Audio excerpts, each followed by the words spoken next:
अस्सलाम वालेकुम। माचिसें अक्सर ख़राब हो जाती हैं, उनमें नमी आ जाती है और उनको अगर माचिस की तीली लगाओ तो वो लगती नहीं है। आगे से उनका गुर जो है वो बिल्कुल नरम और मुलायम हो जाते हैं। माचिस मतलब आग पकड़ती ही नहीं है। तो इस नमी से बचाने के लिए माचिसों को आपने क्या करना है, चाय वाली पत्ती में डाल के रख देना है। मतलब उसका जो जार होता है ना, बॉक्स होता है, उसमें आपने डाल के रख देना है। तो ये माचिसें जो हैं इनमें बिल्कुल भी नमी नहीं आएगी। चाहे बाहर वेदर जितना भी क्यों ना नमी वाला हो तो माचिस ख़राब नहीं होगी। इस तरह आप उसको पत्ती के बॉक्स में डाल के अपनी माचिस को सेव कर सकते हैं, नमी से बचा सकते हैं। Going towards the next hack.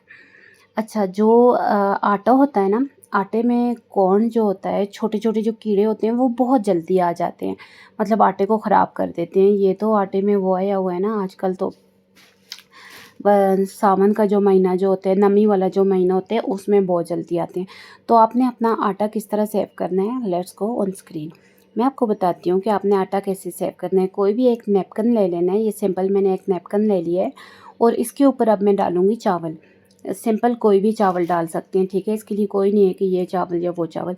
इस तरह चावल डाल देने हैं नैपकिन के ऊपर। नैपकिन के ऊपर चावल डाल के तो इसको एक पोटली बना लेना है।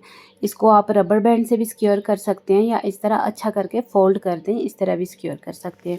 रबर बैंड से अगर सिक्योर कर लेंगे तो वो ज़्यादा बेहतर रहेगा। ये जो पोटली है ना, ये आपने आटे के अंदर रख देनी है, तो आटे में आपके कभी भी कोड़ नहीं लगेगा। छोटे-छोटे वो जो कीड़े होते हैं वो कभी नहीं आएँगे, ठीक है?